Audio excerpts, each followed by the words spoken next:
When talking about no contact, I heard a guy say today that perspective is missing.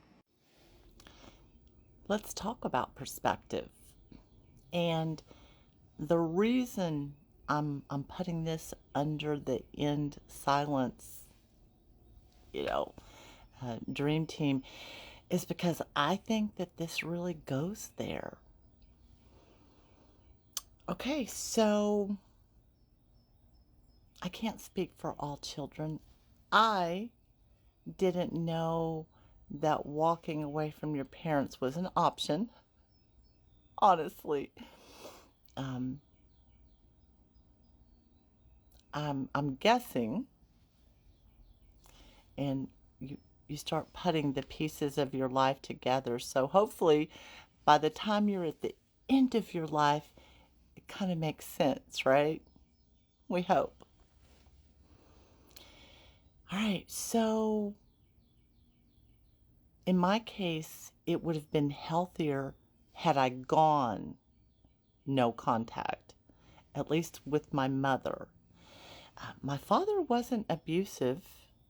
He just was more apathetic and left me in an abusive situation, and then questioned me for not getting myself out as a child. So, go figure. I don't know why I didn't figure that one out sooner. So, I didn't know. This is kind of new because I put up with, abuse. Um, yes, physical. Yes, mental, emotional, sexual. Um,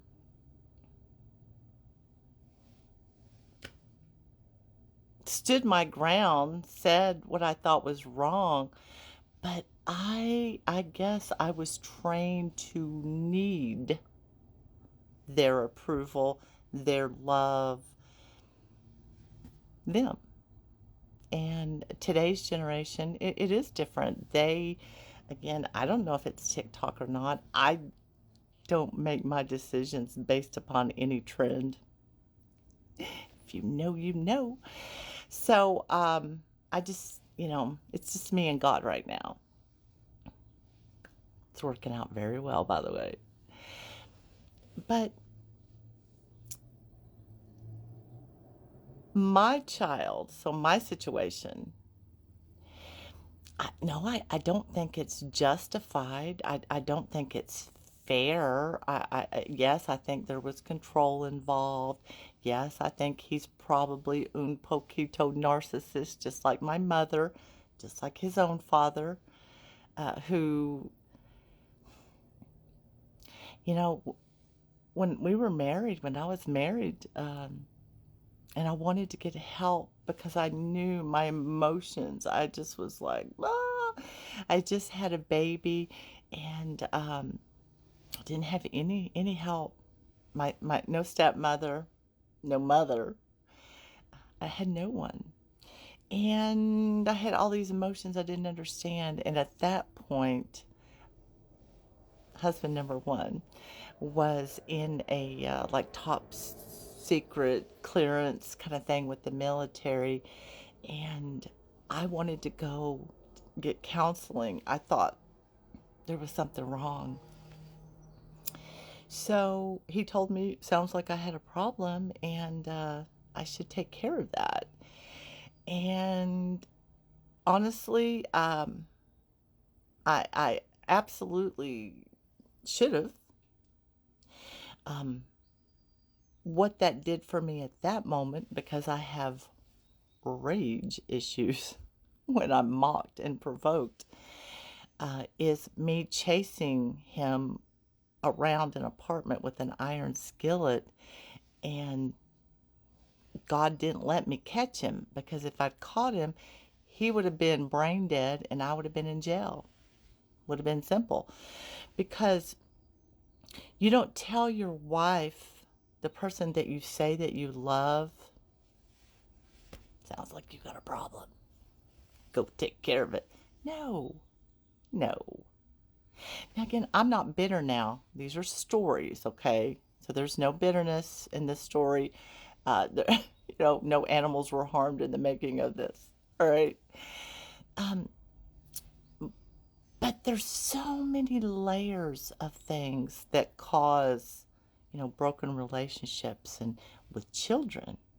So, in a way, I'm going to say,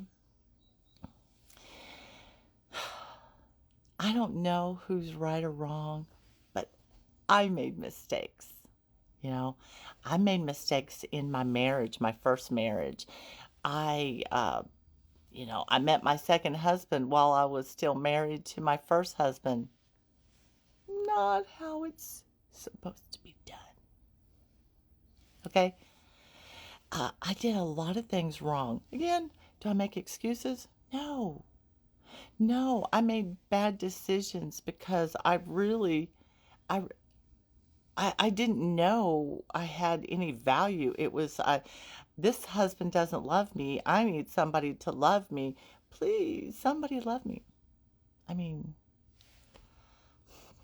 it is what it was, okay?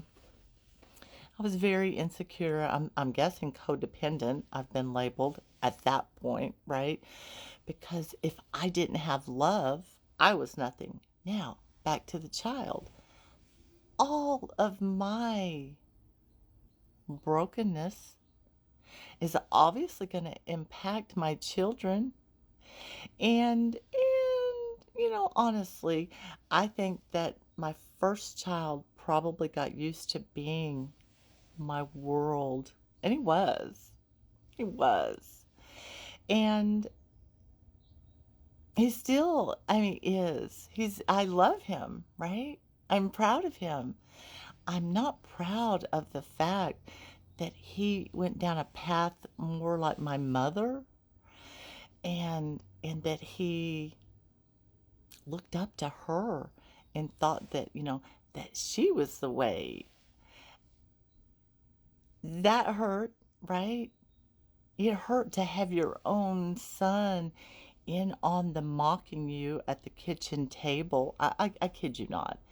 It was a bunch of adults getting together at an oblong table that I donated my table for them to talk about me. So, and I wasn't allowed to say anything because if I try to say something, bleh, bleh, we don't hear nothing.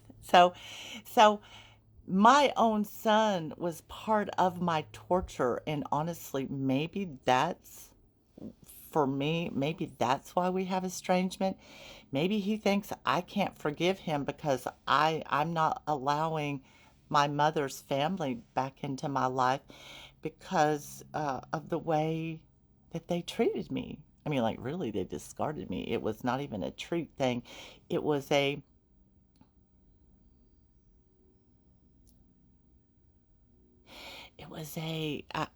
I was threatened physically to be thrown into a river with a rock tied around me. Meh, good times, good times. My son was threatened to be shot if he ever came back. So, squeaky wheel, that's what I was told I was. And nobody trusts a squeaky wheel. Absolutely not. Never trust me with information that's vile. Never trust me with information where people are hurting other people and enjoying it. I'm probably not going to be quiet about it. And at a certain point, there will be a revelation. But I forgive my son. I don't even know. This may take a part two as well. I'm not sure. I wanted to do it kind of in one sitting, but you know, you have to know there's all the background. Things don't just happen, right? So there are mistakes. I want to say that I don't even know what my percentage is on obviously um, not having Jesus in my life was a big one, right? I would have been an entirely different person back then. So maybe on to part two.